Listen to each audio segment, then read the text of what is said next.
Comeback entry हुई, re entry, मतलब धमाका कर दिया, सबसे ज्यादा टीना को हिला दिया था। क्या कहना चाहेंगे अभी तक मैं यही कहना चाहती हूँ, मतलब एंट्री के दिन ना मैं सोच ही नहीं पा रही थी कि मैं 7 हफ्ते बाद उस घर में गई या वो 7 महीने बाद उस घर में गई, क्योंकि मेरा कुछ मैं कुछ आर्ग्यूमेंट उसके साथ जो हुआ योगा रूम के अंदर, उसके बाद वो गायब हो गई। पूरा घर नाच रहा है, पूरा घर मुझे इधर चल उधर चल, ये बात करनी है वो बात करनी है, सब इतना खुश, बट वो गायब थी। मतलब वो लिटरली गायब थी 3 घंटे 4 घंटे के लिए, शायद बाथरूम के अंदर थी वो या पता नहीं क्या। But it was, I think it was a shock for her and she didn't like it at all. Okay, और जैसे जैसे प्रियंका की बात करें और आपकी इक्वेशन को लेकर, उस पर क्या कुछ कहना चाहेंगे? मैं यही कहना चाहती हूँ कि प्रियंका और मेरा बॉन्ड काफ़ी स्ट्रॉन्ग हो गया था। शायद और स्ट्रॉन्ग हो सकता था, बट शो के बाद, फिनाले के बाद वो मेरे पास ही आ रही है, मेरे घर पे ही आ रही है। क्योंकि उसका चंडीगढ़ में घर था, उसका शो चंडीगढ़ में चल रहा था, तो जब तक वो बॉम्बे में घर नहीं ले रही है तो आई आस्क्ड हर कि तू मेरे साथ आ जा, हम कुछ दिन साथ में रुकेंगे। तो जो 3-4 हफ्ते मैंने बिग बॉस के घर पे अभी मिस कर दिया उसके साथ, तो वो हम वसूली तभी कर लेंगे। आई रियली जेन्युइनली लाइक हर, क्योंकि हमारे अंदर काफ़ी सिमिलैरिटीज़ थे, और जो प्रियंका भी बार बार बोलती थी कि तू बहुत मेरी तरह है, बिल्कुल मेरी तरह है, कि हम कोई पलटन या ग्रुप का हिस्सा बन के नहीं खेलना चाहते थे। ये गेम इंडिविजुअलिटी पर है, हम सब अकेले आए हैं, अकेले निकलेंगे, या तो अकेले ही फिनाले तक जाएंगे या तो अकेले ही ट्रॉफी उठाएंगे।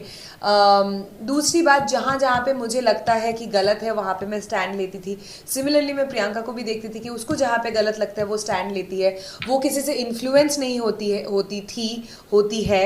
मैं भी अपनी ज़िंदगी में कभी किसी से इन्फ्लुएंस नहीं होती हूँ, तो हमारे अंदर काफ़ी सारे सिमिलैरिटीज़ थे, जिस वजह से हमारी बॉन्ड हुई, and I genuinely like her and she also told me that she likes me. सृजिता, घर के अंदर री एंट्री के बाद तुरंत से कैप्टेंसी भी मिल गई थी आपको, कैसा था? मतलब पूरा जिम्मेदारी उठाना तुरंत ऐसे? बहुत मज़ा आया, बहुत अच्छा लगा, लोग बहुत जल भी रहे थे, मुझे पता चला कि स्पेशली अर्चना जल कुकड़ी मैंने नाम दिया था उसका, उस वक्त बहुत जल रही थी, और बहुत बाकी लोग भी जल रहे थे कि अरे यार 2 हफ्ता हुआ आई, ये तो कैप्टन बन गई। बट पता है, एक ना ख्वाहिश थी मेरी कि मुझे सारे रूम्स पे रुकना था, जितने भी रूम्स हैं बिग बॉस में। पहली दफ़ा तो सिर्फ रूम ऑफ 6 और रूम ऑफ 3 से ही निकल गई, मुझे सारे रूम्स में रुकना था, और मुझे कैप्टन्स रूम में भी रुकना था, और मुझे कैप्टन बनना था। तो सब कुछ पूरा हो गया। साजिद, जिस तरह से सुम्बुल को थोड़ा बहुत टारगेट करना, उनको बोलना, जिस तरह से लोग भी कहीं बाहर भी उनको जिस तरह से चीजें करेंगे, सुम्बुल के साथ काफी गलत तरीके से वो चीजें रखते हैं, और सुम्बुल ने बीच में उनको जवाब भी दिया था, उसको लेकर क्या कहना है? घर में चीजें देखकर मुझे लगता है कि वो बहुत ना लाइटली चीज़ों को लेती है, वो छोटी है उम्र में, वो तो है ही, पर चीज़ों को लाइटली लेती है।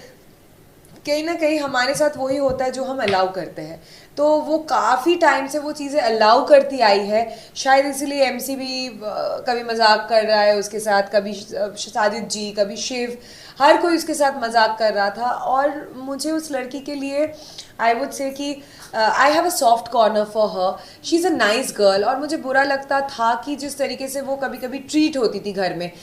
इन लोगों के इंटेंशंस कुछ गलत नहीं था, इनका इंटेंशंस यही था, मतलब साजिद जी, शिव, स्टैन, कि मजाक करना, कॉमेडी करना, यही इंटेंशन था। उनको कोई इंटेंशन नहीं था उसको हर्ट करने का या कुछ नीचा दिखाने का। बट अगर सुम्बुल को नहीं पसंद है, या किसी भी कंटेस्टेंट को शायद अच्छा नहीं लगेगा अगर मेरे पापा के बारे में रोज़ रोज़ कुछ बोला जाए, भले ही फनी वे में, तो I have to draw a line, I have to make people understand कि this is not right, please stop doing it.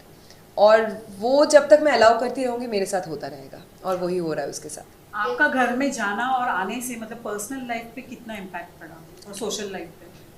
Personal life पे तो बिल्कुल कुछ इम्पैक्ट नहीं पड़ा। हाँ, obviously I missed Michael a lot, but मैं प्रिपेयर्ड थी। और सोशल लाइफ पे अभी मैं निकली हूँ, पता नहीं चला, बाहर तो कोई पहचान भी नहीं रहे थे, शायद कोई पहचाने, तो देखते हैं सोशल लाइफ में क्या इम्पैक्ट पड़ा।